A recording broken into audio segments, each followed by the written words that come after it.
Hello दोस्तों, स्वागत है आप सभी का एक बार फिर से DLS न्यूज चैनल पर। तो आज तारीख 11 मार्च 2022 दिन शुक्रवार, हिंदी तिथि फाल्गुन माह शुक्ल पक्ष नवमी। और आइए बात करते हैं आज के मुख्य समाचार और टुडे ब्रेकिंग न्यूज के अपडेट वीडियो में नजर डालते हैं देश भर की तमाम बड़ी खबरों पर। जैसा कि आपको पता होगा दोस्तों कि आखिरकार चुनावी माहौल खत्म हो चुका है, चुनाव के नतीजे सामने आ चुके हैं और आज की खबरों की शुरुआत कुछ चुनावी अपडेट से ही करते हैं। जैसा कि आप जानते होंगे दोस्तों कि 5 राज्यों में विधानसभा चुनाव हुए और उनकी मतगणना कल कंप्लीट हुई और 5 राज्यों में से 4 राज्यों में बीजेपी जीती, जबकि एक राज्य पंजाब में आम आदमी पार्टी पहली बार सत्ता में आई। जीत के बाद पीएम नरेंद्र मोदी बोले 2022 के नतीजों ने 2024 के परिणाम भी तय कर दिए। चुनावी नतीजों पर एक बार सरसरी निगाहें डालें तो आपको बता दूं उत्तराखंड में बीजेपी ने 47 सीटों के साथ सत्ता में वापसी की है। उत्तराखंड में टोटल 70 विधानसभा सीटें थी, उनमें से 47 सीटों पर बीजेपी जीती। अच्छा, वहीं मणिपुर राज्य में विधानसभा चुनाव की टोटल 60 सीटों में से 32 सीटों पर बीजेपी ने जीत हासिल की है। गोवा राज्य में 40 सीटों के नतीजे आ गए, 40 में से बीजेपी को 20 सीटें मिली, कांग्रेस गठबंधन को 12 सीटें, एमजीपी 2, आम आदमी पार्टी को 2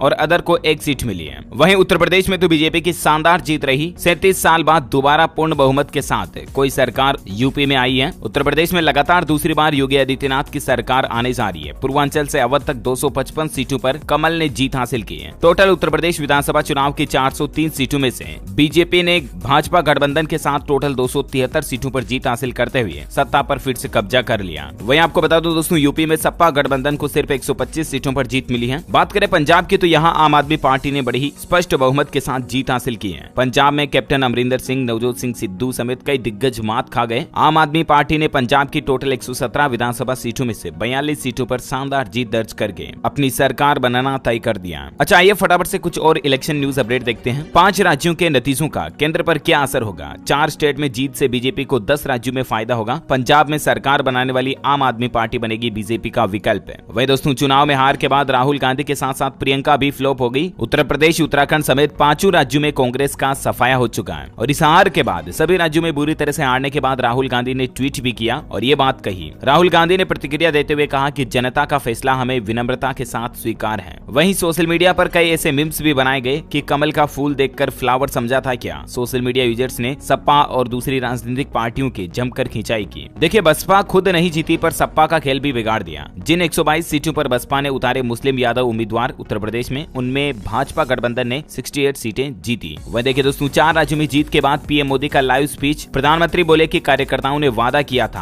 होली 10 मार्च से होगी और पूरा भी किया। यूपी के प्यार ने मुझे यूपी वाला बना दिया। कल ही 4 राज्यों में शानदार जीत के बाद बीजेपी के कई कार्यकर्ताओं ने जश्न मनाया और प्रधानमंत्री नरेंद्र मोदी ने भी पार्टी को संबोधित किया। पीएम मोदी ने भारत माता की जय का नारा लगाते हुए कहा कि ये आज उत्साह का दिन है और उत्सव का दिन है और ये उत्सव भारत के लोकतंत्र के लिए है। उत्तर प्रदेश में काशी की सभी 8 सीटों पर बीजेपी ने क्लीन स्वीप किया। विश्वनाथ मंदिर सीट पर भाजपा जीती, बीजेपी 10,000 वोटों से जीती, अजय राय हारे। वही दोस्तों परिवारवाद और भ्रष्टाचार से लेकर लोकसभा चुनाव 2024 तक की भी बातचीतें की पीएम मोदी ने। इस जीत के बाद बीजेपी की प्रचंड जीत पर पीएम मोदी के संबोधन की 10 खास बातें भी मैं आपको बताऊंगा। आगे जानेंगे कि पीएम मोदी ने क्या क्या बड़े ऐलान किए जीत के बाद। फिलहाल देखिए कुछ और अपडेट। आप पंजाब में बीजेपी को सिर्फ 2 ही सीटें मिली और पंजाब की हार पर पीएम मोदी क्या बोले। चारों राज्यों में भारतीय जनता पार्टी की जीत की सराहना करते हुए पंजाब में मिली हार पर भी पीएम मोदी ने बयान दिया और कहा कि आज भारत के लोकतंत्र का जश्न मनाने का दिन है। मैं चुनाव में भाग लेने वाले सभी मतदाताओं को धन्यवाद देता हूं और अगले 5 सालों में हमारा हर बीजेपी कार्यकर्ता पंजाब राज्य के लिए भी अच्छे काम करेगा और अच्छे भविष्य के लिए प्लानिंग बनाएगा। ये कहना है पीएम मोदी का। वहीं उत्तर प्रदेश के मुख्यमंत्री योगी आदित्यनाथ को बड़ी जीत मिली। यूपी इलेक्शन में 1,02,000 वोटों से वो जीते और उत्तर प्रदेश में इस शानदार जीत के बाद यूपी में योगी का भी जश्न मनाते हुए कुछ तस्वीरें आप देख सकते हैं। योगी ने लगातार दूसरी बार बहुमत हासिल कर होली खेली। सिराथू में डिप्टी सीएम केशव मौर्य को मिली हार। यूपी ने योगी को रिपीट किया। योगी ने लगातार दूसरी बार बहुमत हासिल कर होली खेली और यूपी के रिकॉर्ड तोड़ 71 साल में पहली बार कोई ऐसा सीएम है जो लगातार दूसरी बार मुख्यमंत्री बनेगा। कुल मिलाकर के यूपी में योगी का जलवा साफ साफ दिखाई दे रहा है। वहीं भाजपा की शानदार जीत पर गृह मंत्री अमित शाह ने भी जनता का आभार जताया और उन्होंने कहा कि ये सुशासन और जनता की जीत है। अयोध्या की 3 सीटों में बीजेपी आई, 2 सपा ने जीती। मंदिर वाली सीट से वेद प्रकाश रुदोली, रामचंद्र और बीकापुर से अमित विजयी जीते। वहीं देखिए दोस्तों, नीतीश कुमार ने भी बीजेपी के साथ साथ अरविंद केजरीवाल को भी बधाई दी। मणिपुर को लेकर भी पहला रिएक्शन दिया। नीतीश कुमार जो कि बिहार के मुख्यमंत्री हैं, उन्होंने दिल्ली के मुख्यमंत्री अरविंद केजरीवाल की आम आदमी पार्टी को भी बधाई दी और बीजेपी को भी बधाई दी जीत के लिए। यूपी में भाजपा की शानदार जीत के बाद कई शहरों में बुलडोजर पर रैली भी निकाली गई। मेयर ने भी बुलडोजर पर चढ़कर जश्न मनाया। वहीं विधानसभा चुनाव में मिली शर्मनाक हार पर बोले कांग्रेस नेता शशि थरूर, अब बदलाव को टाला नहीं जा सकता। उन्होंने कहा कि कांग्रेस की इस शर्मनाक हार से हर कांग्रेसी दुखी है और अगर हम ये चाहते हैं कि पार्टी मजबूत हो तो पार्टी को नए विचारों और एजेंडों के साथ देश के सामने आना होगा। भाजपा की जीत पर पीएम मोदी बोले, मां गंगा के राज्य से लेकर पूर्वोत्तर तक आशीर्वाद मिला। और पीएम ने कहा कि आज से ही होली शुरू हो चुकी है। उत्तर प्रदेश के मुख्यमंत्री योगी आदित्यनाथ बोले कि चुनाव से पहले जो भ्रम फैलाया गया और जो साजिशें रची गई वो नाकाम हुई। वह देखिए दोस्तों, पंजाब के भी आम आदमी पार्टी के नतीजों के बाद जो भगवंत मान आम आदमी पार्टी के मुख्यमंत्री कैंडिडेट है पंजाब से, उन्होंने जीत के बाद मंच पर मां को गले लगाया और बोले कि पंजाब ने अपनी जिम्मेदारी निभाई, अब मेरी बारी है। जीत के बाद ये इमोशनल मोमेंट भी देखने को मिला। प्रचंड जीत पर बोले दिल्ली के मुख्यमंत्री केजरीवाल, जनादेश से साफ किया केजरीवाल आतंकवादी नहीं बल्कि सच्चा देशभक्त है। पंजाब में आम आदमी पार्टी की जीत से केजरीवाल खुश होते हुए बोले कि आम आदमी को चुनौती मत दो, कुर्सियां हिल जाएगी। वहीं मणिपुर राज्य में एन बीरेन सिंह जो कि एक फुटबॉलर से लेकर पत्रकार तक का सफर तय कर चुके हैं, वही दूसरी बार मुख्यमंत्री बनने जा रहे हैं। गोवा राज्य में भी बीजेपी लगातार तीसरी बार सरकार बनाएगी। 20 सीटें जीती, 3 निर्दलीय और एमजीपी के 2 विधायकों ने भी बीजेपी का समर्थन दिया। वहीं दोस्तों, यूपी में योगी के 80% मंत्री पास हुए। योगी के 42 में से 33 मंत्री जीते, लेकिन डिप्टी सीएम केशव प्रसाद मौर्य समेत 8 मंत्री हारे भी। पंजाब में कांग्रेस के 12 में से 8 मंत्री हारे। सीएम चन्नी के साथ डिप्टी सीएम सोनी और 5 पूर्व मुख्यमंत्रियों को भी तगड़ी हार मिली। ओके, तो ये कुछ चुनावी माहौल और सिलसिले के जो अपडेट थे वो सभी मैंने आपको एक साथ बता दिए। और आइए अब नजर डालते हैं देश से जुड़ी कुछ और महत्वपूर्ण काम की खबरों पर। देखिए दोस्तों, भारत के लिए एक बहुत ही अच्छी बात निकल कर आ रही है कि अगले वित्त वर्ष में 7.8% की दर से ग्रोथ करेगी इंडियन इकोनॉमी। क्रिसिल के द्वारा जारी रिपोर्ट में ये अनुमान लगाया गया। वह देखिए, फर्टिलाइजर यानी कि खाद वगैरह की कीमतों में आ सकता है तेजी से उछाल, प्रतिबंधों पर पुतिन ने दी चेतावनी। जानकारी के लिए बता दूं, रूस सालाना 5 करोड़ टन उर्वरक का उत्पादन करता है, जो कि दुनिया के कुल उत्पादन का लगभग 13% है। वहीं रूस सिंथेटिक फर्टिलाइजर का भी दुनिया का सबसे बड़ा निर्यातक है। तो रूस और यूक्रेन के बीच चल रहे मसले के चलते किसानों का जो खाद वगैरह उर्वरक है वो भी महंगा हो सकता है। अच्छा, डॉलर के मुकाबले रुपये में लगातार दूसरे दिन बढ़त देखी गई। 19 पैसे मजबूती के साथ बंद हुआ और अभी डॉलर का रेट 76.27 रुपये चल रहा है। वहीं देखिए, नए रिकॉर्ड स्तर पर अमेरिका में महंगाई दर फरवरी में बढ़त के साथ 7.9% पर पहुंची। अमेरिका में भी महंगाई काफी ज्यादा बढ़ रही है। इसके पीछे 2 वजह, एक तो कोविड-19 और दूसरा रूस और यूक्रेन के बीच चल रहे मसला भी महंगाई की वजह है। वहीं देखिए, रूस पर प्रतिबंध से भारत में बढ़ेगी सेमीकंडक्टर की सप्लाई और इससे नई कारों का इंतजार घटेगा। सेमीकंडक्टर चिप की सप्लाई बढ़ेगी तो कारें जल्दी ग्राहकों को डिलीवर हो पाएगी। प्रधानमंत्री नरेंद्र मोदी ने की दुनिया भर के निवेशकों और कारोबारियों के साथ बातचीत और बजट में जो सरकार ने ऐलान किए थे उन पर चर्चा भी की।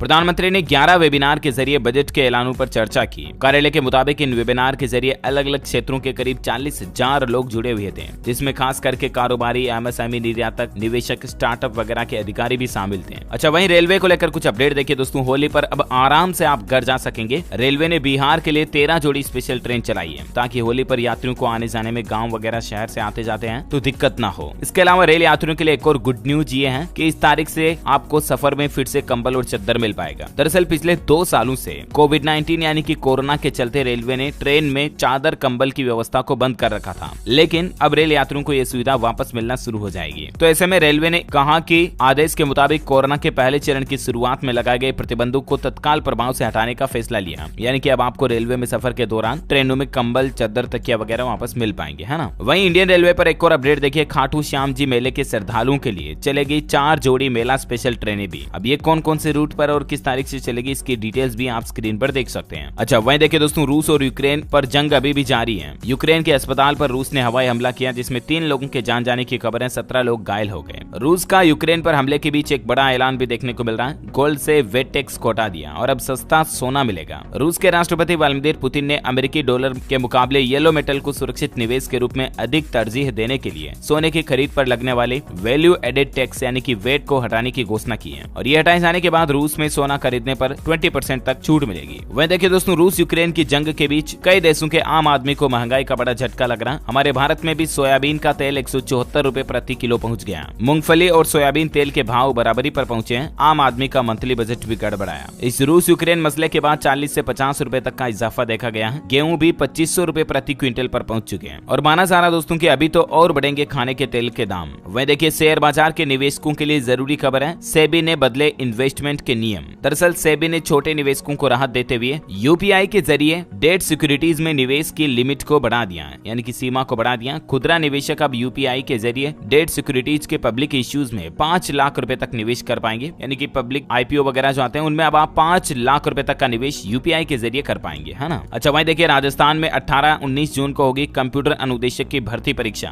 रिटन के आधार पर होगा सिलेक्शन। 100 नंबर का पेपर होगा, हर प्रश्न पर 1 अंक मिलेगा। आपको पता होगा राजस्थान में 10,157 पदों पर कंप्यूटर अनुदेशक की भर्ती निकली हुई है, जिसमें बेसिक कंप्यूटर अनुदेशक का एग्जाम 18 जून को होगा और इसी में वरिष्ठ कंप्यूटर अनुदेशक की भी भर्ती है 295 पदों की, उसका एग्जाम 19 जून को होगा। ज्यादा जानकारी आप RSMSSB के ऑफिशियल पोर्टल पर चेक कर लीजिएगा। चलिए अगला अपडेट देखिए, किसानों के लिए अच्छी खबर आई है, सरकार जल्द ही शुरू करने जा रही है ये सुविधा। जी हाँ, कृषि मंत्रालय और CIB और R से कृषि क्षेत्र में तेजी से आवेदनों का निपटान करने तथा फसल स्वास्थ्य निगरानी एवं मिट्टी के पोषक तत्वों का छिड़काव सहित अन्य जरूरी कार्यों के लिए ड्रोन को अपनाने पर संयुक्त रूप से काम कर रहे हैं और जल्द ही किसानों को खेती के लिए ड्रोन की सुविधा सरकार की तरफ से मिलना शुरू हो जाएगी। इसकी घोषणा सरकार ने बजट में भी की थी, आपको पता होगा तो। अच्छा वहीं देखिए भारत के हर शहर में प्रत्येक घर को जल्द ही नल से मिलेगा शुद्ध जल। 100 स्टार्टअप के साथ शुरू होगा पायलट प्रोजेक्ट। दरअसल सरकार जल सुरक्षा के मामलों में शहरों को आत्मनिर्भर बनाने की योजना शुरू करने वाली है और इसके तहत 100 स्टार्टअप के साथ पायलट प्रोजेक्ट शुरू किया जाएगा और इसके परिणाम स्वरूप अगले 5 वर्षों में भारत के सभी शहरों में पुख्ता जल प्रबंधन की व्यवस्था हो जाएगी। शहरी जल जीवन मिशन नामक इस योजना के पहले चरण में पायलट प्रोजेक्ट के लिए 100 स्टार्टअप चयनित किए जाएंगे और सरकार इस प्लानिंग को और ज्यादा तेजी से शुरू करने जा रही है। वहीं हवाई यात्रियों के लिए बड़ी खुशखबरी आ रही है, कम होगा फ्लाइट का किराया। आखिर क्यों? तो दरअसल इसके पीछे वजह हाल ही में आपको पता होगा सरकार ने इंटरनेशनल फ्लाइट्स के बैन को हटाने की घोषणा की थी, क्योंकि इतने दिन कोरोना वगैरह के चलते अंतर्राष्ट्रीय उड़ानों पर प्रतिबंध लगा हुआ था। तो ये प्रतिबंध 27 मार्च से हटने जा रहा है, यानी कि 27 मार्च से सभी इंटरनेशनल फ्लाइट शुरू हो जाएगी। तो अब जितनी भी एयरलाइंस कंपनियां हैं उनकी सभी इंटरनेशनल एयरलाइन फ्लाइट शुरू होने के बाद आम आदमी को सस्ते किराए में सफर करने का मौका मिलेगा, क्योंकि इतने दिन लिमिटेड एयरलाइंस ही चल रही थी तो इस वजह से किराया महंगा था। अच्छा वहीं देखिए भारत के इस शहर में जल्द ही बनेगा आयुर्वेद का WHO ग्लोबल सेंटर। कैबिनेट से इसकी हरी झंडी भी मिल चुकी है। जी हाँ, देश में भारत की प्राचीन चिकित्सा पद्धति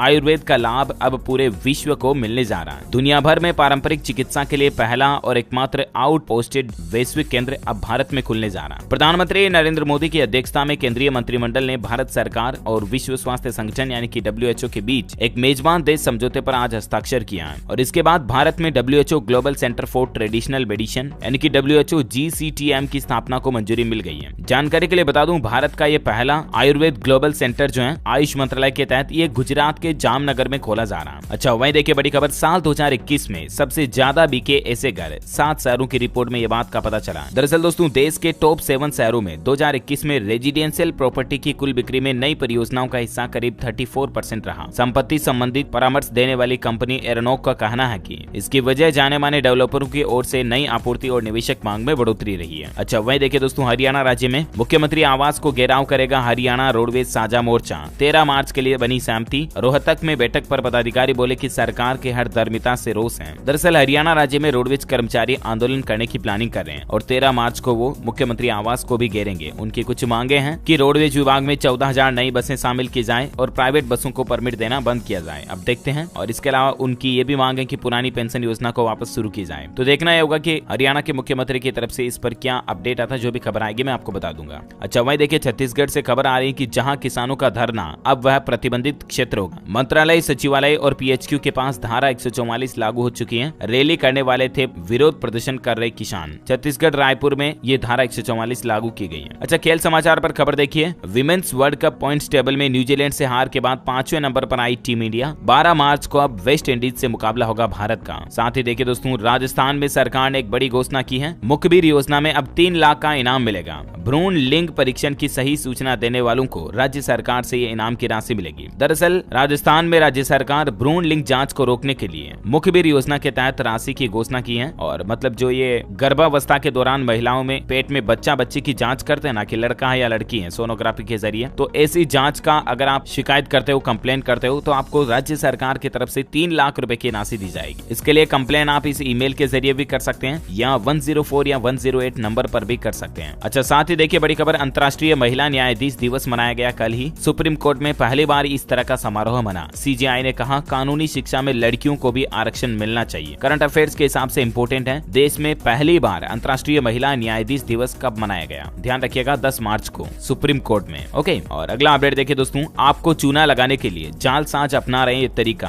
भारतीय रिजर्व बैंक ने बचने की सलाह भी दी है। दरअसल दोस्तों रिजर्व बैंक का कहना है कि एकीकृत लोकपाल योजना 2021 के नाम से सोशल मीडिया पर कुछ फर्जी योजनाएं चल रही हैं, तो उनसे आप बचें। गलत सूचना फैलाने वाले की खबर मिलने के बाद आरबीआई ने संज्ञान लिया है। अगर आपको भी इस तरह की कोई जालसाजी सोशल मीडिया पर नजर आती है तो आप इन टोल फ्री नंबर पर शिकायत कर सकते हैं 14448, या आप rbi.org.in पर भी अपनी कंप्लेंट दर्ज करा सकते हैं, ठीक है ना। और मैंने आपको कई बार डिटेल में ये जानकारी भी बताई दोस्तों कि सोशल मीडिया पर कई सारी फर्जी योजनाएं, फर्जी स्कीमों के बारे में लोग बाग जो है लिंक शेयर करते हैं और मैसेज शेयर करते हैं कि इस लिंक पे क्लिक करें तो आपको सरकार की ये योजना मिलेगी फलाना ढीम का। उनमें आपके साथ धोखाधड़ी होती है, आपके बैंक खाते की डिटेल मांग ली जाती है और उसके बाद आपके खाते से और उल्टे पैसे उड़ा लिए जाते हैं, है ना। तो ऐसी फर्जी स्कीमों के जांचों में आप ना आए, बल्कि अच्छी तरह से जांच पड़ताल करने के बाद ही आप किसी सरकारी योजना के लिए अप्लाई करें। ओके, और चलिए दोस्तों आज के मौसम अपडेट देख लेते हैं। राजस्थान में बारिश और ओलावृष्टि से बदला मौसम। अजमेर में बिजली गिरने से एक बच्चे की मौत हो गई और 13 भेड़ों के भी जान जाने की खबर है। वहीं राजस्थान में आज मंडी का भाव देखिए आप, बारिश के कारण कई मंडियों में सुस्त रहा कारोबार। आज सरसों में 100 रुपए की तेजी देखी गई। साथ ही मध्य प्रदेश का मौसम देखिए आप, हवा पानी का अलर्ट है। नीमच उज्जैन में ओले गिरे, 24 घंटों में चंबल और मालवा भीगेगा। खेतों में बिछी गेहूं की फसल, किसान भाइयों को बड़ा नुकसान हुआ। संपूर्ण भारत का आज 11 मार्च 2022 का मौसम पूर्वानुमान आखिर क्या कहता है, तो आपको बता दूं अगले 24 घंटों के दौरान अंडमान निकोबार द्वीप समूह के दक्षिणी हिस्सों में हल्की से मध्यम बारिश हो सकती है। वहीं केरल के कुछ हिस्सों में, तटीय कर्नाटक और मध्य महाराष्ट्र में भी 1-2 स्थानों पर हल्की बारिश की संभावना है। अगले 48 घंटों के दौरान भारत के गंगा के मैदानी इलाकों में उत्तर पश्चिमी दिशा से तेज हवाएं चलने की भी आशंका है। अच्छा, मौसम के बाद आज के सराफा बाजार में सोने चांदी के रेट देखिए आप। अच्छी खबर है, सोने चांदी के रेट में बड़ी गिरावट आई है। 24 कैरेट शुद्ध सोना 911 रुपए सस्ता होकर 52,230 रुपए प्रति 10 ग्राम पर पहुंच गया। वहीं चांदी के रेट में 1997 रुपए की बड़ी गिरावट देखी गई और अभी चांदी 68,873 रुपए प्रति किलोग्राम पर चल रही है। सबसे ज्यादा बिकने वाले 18 कैरेट गोल्ड की कीमत अभी 39,173 रुपए है। ओके, तो ये रहा gold and silver price today news. अच्छा, जैसा कि मैंने आपको शुरुआत में बताया था दोस्तों की चुनाव में बड़ी जीत के बाद पीएम मोदी के क्या कुछ बड़े ऐलान रहे, तो देखिए आप, परिवारवाद और भ्रष्टाचार से लेकर लोकसभा चुनाव 2024 में तय नतीजों तक पीएम मोदी ने अपने संबोधन में 10 बड़ी बातें कही। भ्रष्टाचार पर पीएम मोदी ने कहा कि भ्रष्टाचार के मसले पर लोगों में इसके खिलाफ नफरत है। क्या भ्रष्टाचार के खिलाफ कार्रवाई नहीं होनी चाहिए? हमारी ईमानदारी के चलते हम 2019 में फिर से जीते हैं और 2022 में भी वापस जीते हैं। भ्रष्ट लोग जांच एजेंसियों के कटघरे में खड़ा कर रहे हैं, उन्हें बदनाम कर रहे हैं। घोटालों में फंसे हुए लोग जांच एजेंसियों को रोक रहे हैं, उन पर दबाव बना रहे हैं, बदनाम कर रहे हैं। तो ये कुछ बातें चीतें की। वहीं पीएम मोदी ने परिवारवाद की राजनीति पर भी हमला बोला और उन्होंने कहा कि मैं किसी परिवार के खिलाफ नहीं हूँ, लेकिन मैं इस तरह के लोकतंत्र के खिलाफ हूँ कि परिवारवाद ने कई राज्यों को नुकसान पहुंचाया। बोले तो नेपोटिज्म को लेकर पीएम मोदी ने यह कहा। वहीं विपक्ष पर भी हमला बोलते हुए पीएम बोले कि कुछ लोग राजनीतिक स्तर को गिरा रहे हैं। कोरोना काल में देश को गुमराह करने की कोशिश की गई। यूक्रेन में फंसे छात्रों को निकालने के लिए हमने ऑपरेशन गंगा मिशन चलाया। बच्चों के परिजनों को चिंता में डाला गया, उन्हें गुमराह किया गया। इस मिशन के दौरान भी कई विपक्षी नेताओं ने, ये कहना है पीएम मोदी का।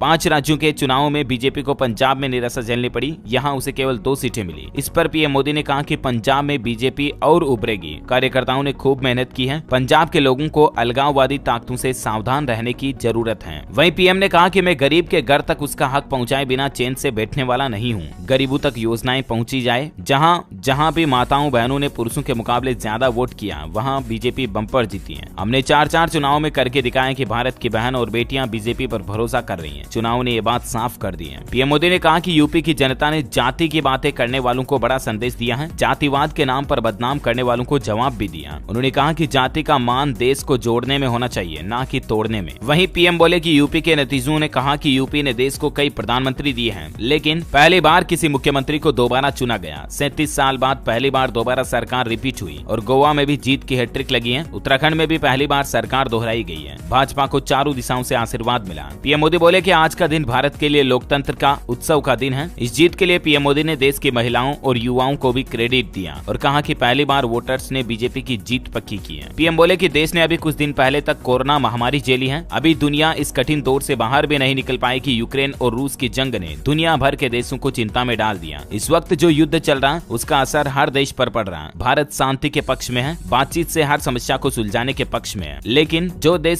सीधे युद्ध से लड़ रहे हैं। भारत का उन देशों से आर्थिक सुरक्षा, शिक्षा और राजनीतिक दृष्टि से नाता भी है। और अंत में पीएम मोदी ने कहा कि मैं समझता हूं कि उत्तर प्रदेश के नागरिकों को जातिवाद में बांटकर वे उन जातियों और उन नागरिकों का अपमान करते थे, पूरे उत्तर प्रदेश का अपमान करते थे। और इस देश के लिए बड़े ही दुख की बात है कि मैं खुद वह दुख अनुभव करता था जब ये ज्ञानी लोग उत्तर प्रदेश की जनता को सिर्फ और सिर्फ जातिवाद के तराजू से तोलते थे, जातिवाद की दृष्टि से देखा करते थे। और जनता ने भी ऐसे लोगों को करारा जवाब दिया। तो ये कुछ पीएम मोदी ने जीत के बाद शाम के समय अंतिम जश्न के दौरान कार्यकर्ताओं को संबोधन में और देशवासियों को ये बातें चीतें कही। ओके, तो इसी कड़ी में आज दिन भर की तमाम बड़ी खबरें, मुख्य समाचार, टुडे ब्रेकिंग न्यूज का अपडेट वीडियो यहीं फिनिश होता है। और हाँ, आप मुझे कमेंट करके बताइए दोस्तों की क्या इन 5 राज्यों में विधानसभा चुनाव में जीत का असर साल 2024 के लोकसभा चुनाव में भी देखने को मिलेगा, हाँ या नहीं? आपकी इस पर क्या राय है? यस अथवा नो इस वीडियो के नीचे कमेंट बॉक्स में जरूर लिखिएगा। और साथ ही अगर आपको वीडियो अच्छा लगा तो इसे लाइक करना और शेयर भी करना अपने दोस्तों के साथ फेसबुक और व्हाट्सएप पर। और हाँ, आप हमारे चैनल DLS न्यूज को सब्सक्राइब करके बेल आइकॉन भी जरूर दबा देना ताकि आपको रोजाना के ताजा अपडेट्स और काम की खबरें तुरंत आपके मोबाइल पर मिलती रहेगी। Thank you, take care, good bye, Jai Hind, जय भारत, वंदे मातरम।